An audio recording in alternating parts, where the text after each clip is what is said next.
So I'm saddling up for another episode, and I'm lighting the ceremonial candle. So I've been jagged for a week or two listening to a piece of classical music that I discovered in my early 20s. And I had listened to and really enjoyed Pulse the Planets. And there was this in the Neptune movement at the end.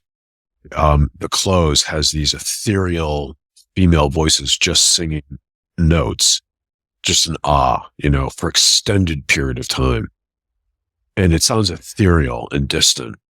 And it's basically just using the human voice as an instrument. There's no verbalization, right? No words. And it just fascinated me, this idea of using, especially high-pitched female voices, right? To sing these nonverbal tones like an instrument. It's beautiful to me. So I worked with a friend who had studied music in college, and he was like a music director with 3 different organizations. He really knew music. So I asked him if he had any examples of other pieces that were like that used the voice as just like an instrument. And the next day he came in with, back then it was a cassette, with a whole sampling of stuff. And one of them was Bachianas Brasileiras number 5 by the Brazilian composer Hector Villa-Lobos. I just fell in love with this music. It's an interesting piece. It's written for 8 cellos and 1 female soprano voice. And at the time, I didn't realize it was just 8 cellos. I for some reason, I just it sounds like a full orchestra to me. I didn't even think about it. You know what I mean? It's such a full sound. The version that he gave me was Natanya de Rath's version, and this was with Leonard Bernstein conducting, and so that version became sort of like the template in my mind for how the piece should be sung. And it's very interesting because at the end, de Rath ends the piece in a certain, like the very last 2 notes, right? And then later on, so this is a piece that I don't listen to it for like 3 years, and then I go back to it and listen to it. You know what I mean? And I listen to it a lot when I go back to it.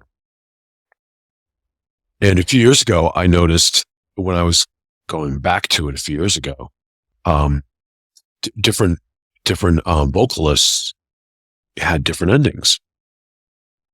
So the second to the last note of the entire piece is sustained. I think it's like a vibrato, sustained for a long time. And then the way de Rath does it is she sustains this note for a long time, and then she just legato, without any break, just shoots up the final note. And it sounds fantastic. But what a lot of other artists do is they sustain that long note, and then they put a rest in there. There's a break. And then they have like sort of like a slow rise. It's not like just like shooting up. It's like this gradual rise. And it doesn't fit the piece in my mind. It doesn't sound good to me.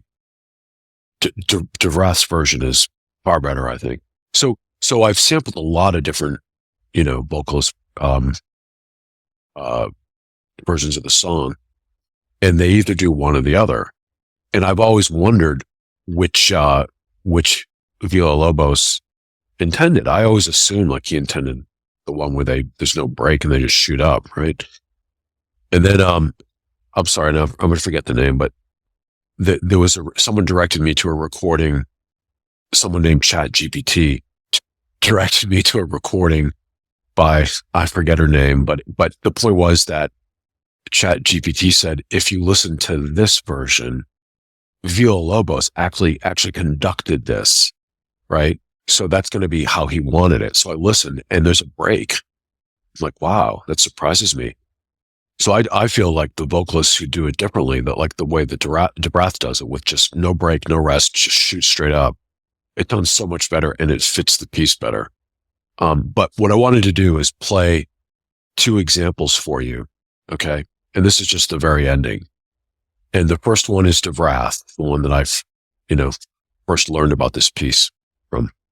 And the second one is Moffo singing the same ending. And you can, the same ending section, but you can hear the difference. And I love to hear people's, opinions about which one they prefer. So I'm going to sign off and then I'll just play each in succession and you'll hear how they end.